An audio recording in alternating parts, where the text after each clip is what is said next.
So today we are starting something new on the channel. This is episode 0 of a brand new series that is all about collecting.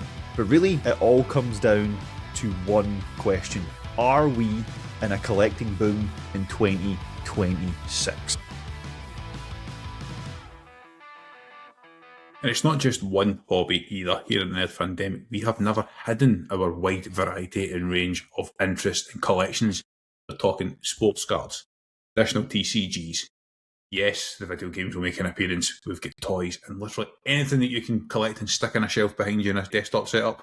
We're going to dive into it over the next few weeks. Because depending on what you collect, it feels like something is happening right now in the space. And instead of just guessing or going off the hype and everything that you read online or see on your TikTok doom scrolling, I'm actually going to go out, spend time in the real world and break it down, analyse and feedback to you guys here on the channel over the next few weeks. So this episode is the setup. It's no big conclusions yet. We're just going to ask the right questions and see where it takes us. So Saunders, when people hear the phrase collecting boom, like what does that mean to you? There's two avenues, isn't there? One is prices go up.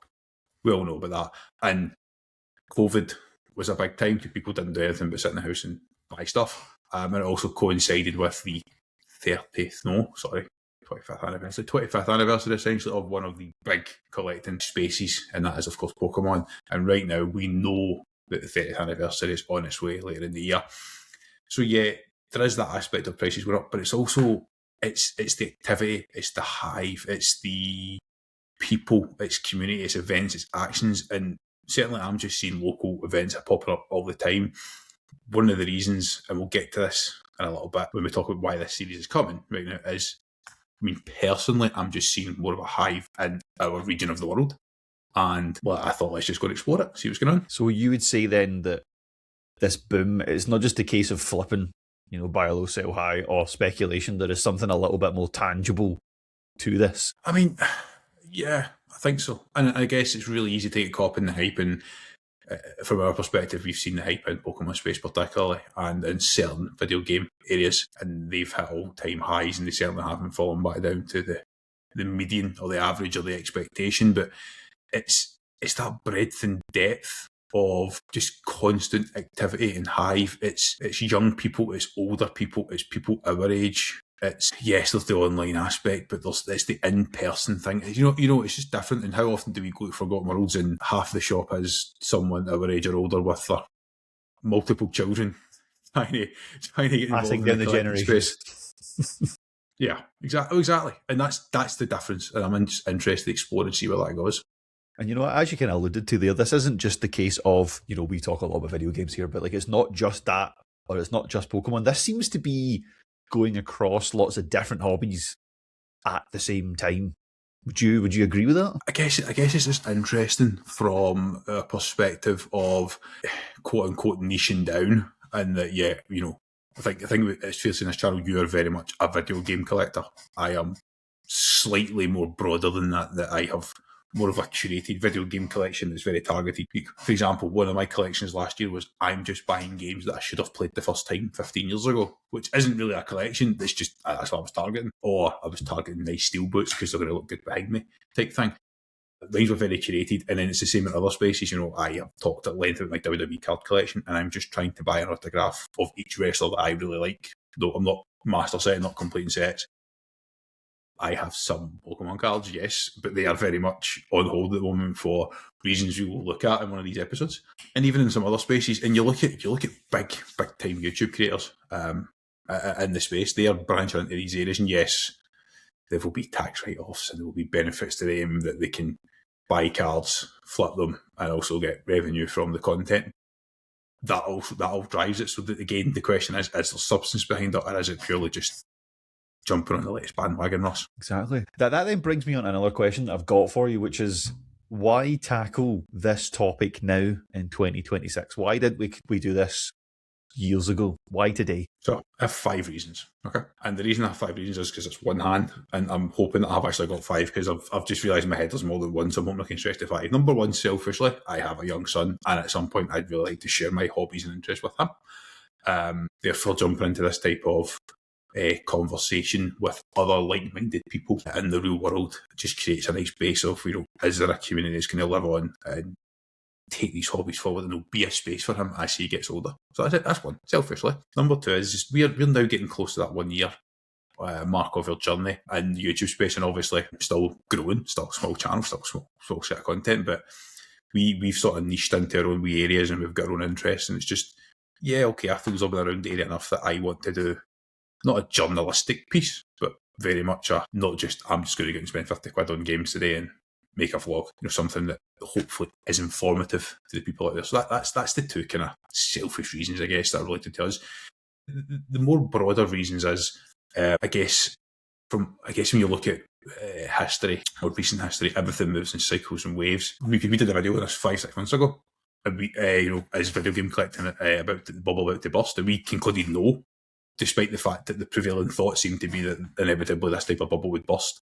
And I just think it's an interesting time. The atmosphere in these areas is very much positive, and I just think it's an interesting time to basically buck the trend and say, actually, despite the fact that the video's got 150 odd views, we said the opposite of what the prevailing thought seemed to be. So let's dive into the why. Reason number 4 is, in our small part of the road in the west of Scotland, we have seen a massive uptake and increase in the number of stores and areas. Well, yeah, this is not an online thing anymore, is it? Like, yes.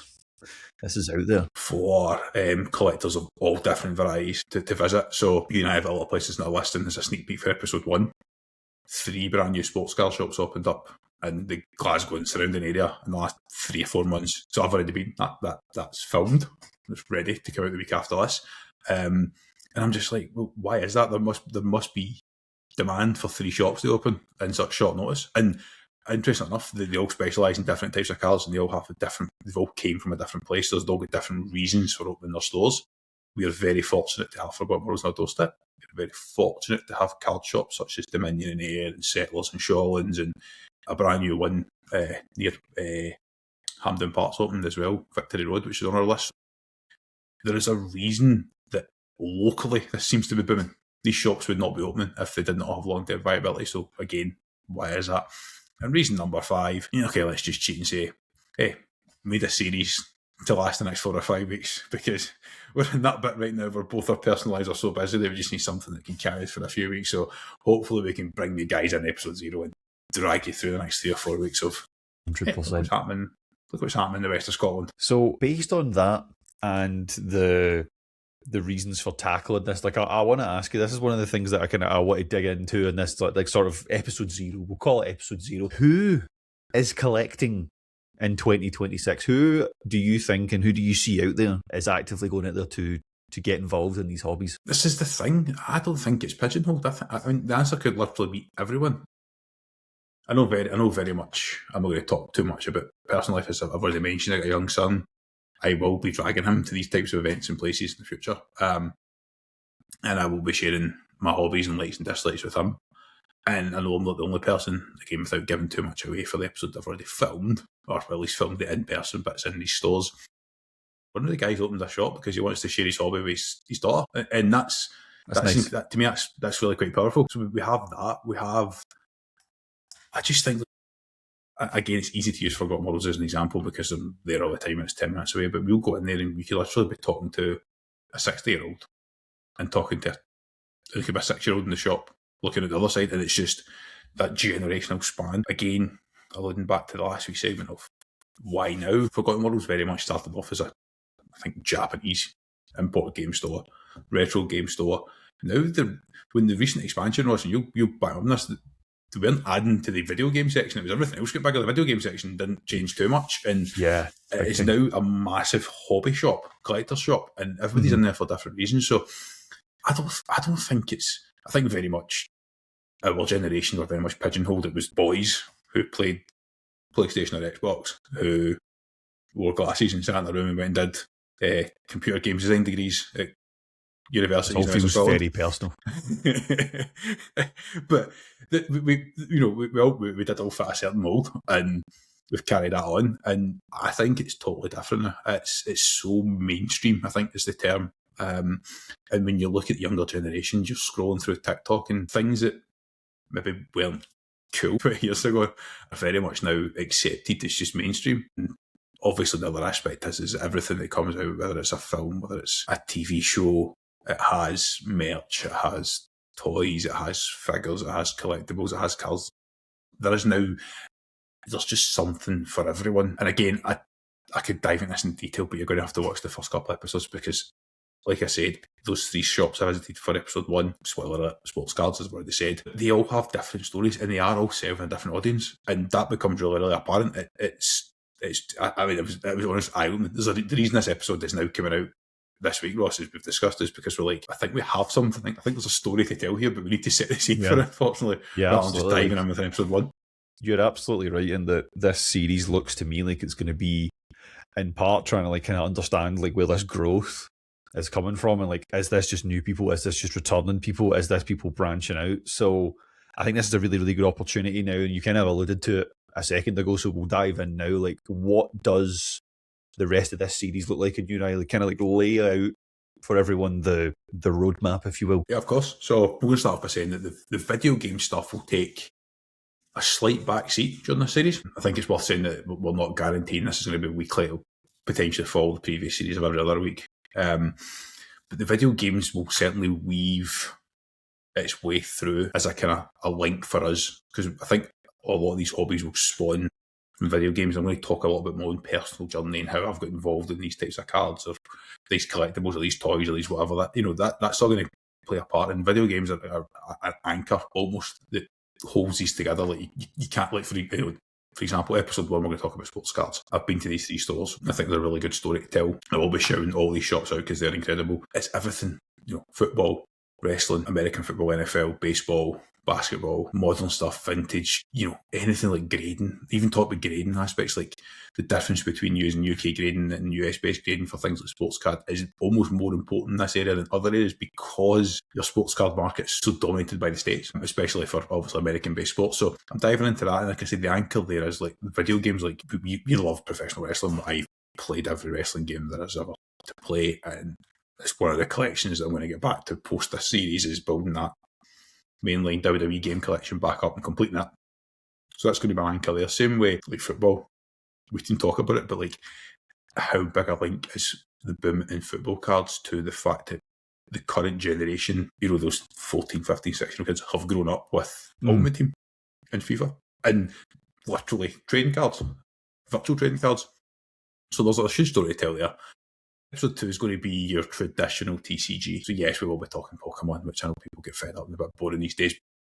It'd be remiss of me not to do that, and we can't talk about Pokemon without talking about video games. So that anchor is still right there. Probably going to draw in on Ross's expertise in that because, yeah, he's got a lovely one of each generation box copy collection on the go, which if you follow the previous videos you will be well aware of. And I'm also going to try and dive into a little bit of Magic the Gathering, a little bit of One Piece. Now, this will be very much relying on Edit Craig to support me in that because he's the expert in these areas, but also pulling some information from the internet because it's not something I'm into, but there's examples where Magic the Gathering has been printed to death, therefore it's readily available, like say with Yu-Gi-Oh cards, whereas One Piece is now starting to boom more mainstream. Is that hype? Is it legit? Lots of stories to tell, lots of questions to be answered. And then episode 3 is just going to be toys and other collectibles.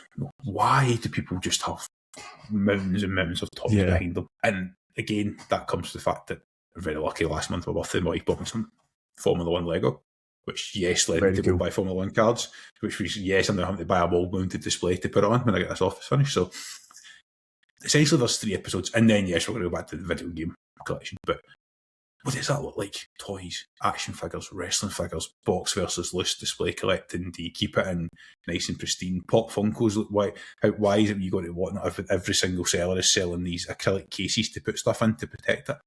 Mm-hmm. Is it nostalgia? Is it modern? Where's that come from? So yeah, there's your 3 main episodes that we're going to try and dive into over the next few weeks.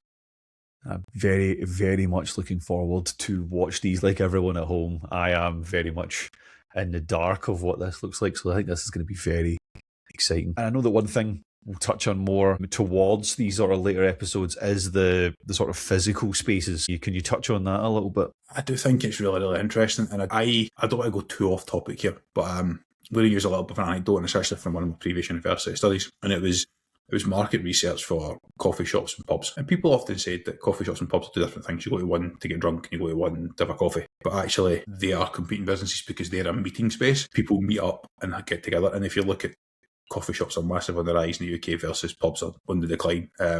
You only have to look in the towns that we grew up in. We lived in Ross, where when we were younger, there was no Costa Coffee, Starbucks, and now there's at least one in each town, and certainly usually a second and third one popping up. You've got pubs, look at Witherspoon's, they've got their massive fancy coffee machines and free refill coffees in the mornings because that's who they're competing with. And I'm throwing that in there because what I'm saying is these are meeting spaces, they're safe spaces for people to go, especially for the younger generation, the next generation, giving them something to do, somewhere to be. Almost all of these stores have at least one late night a week. And if I'm going to shout out some stores and say things like Dominions, like a 10 p.m. finish most nights, because they have club nights, I think 6 nights out of 7, which is absolutely crazy. And then on the flip side, you've got these brand new sports car stores, and I'm having the conversation in one of them, which again, I'll put the details in episode 1, where the guy's like, yeah, I'm going to have to run some trade nights because I've got that many people asking, which I just think is incredible. So I think from the early research and record, I think it's almost like a top tip, which will definitely be a theme throughout this series, is the physical spaces is where you're going to have the most bang for your buck in terms of being a collector, being involved, versus the online space where people are just looking to flip stuff for profit. So the physical, real life community places there's so much potential there.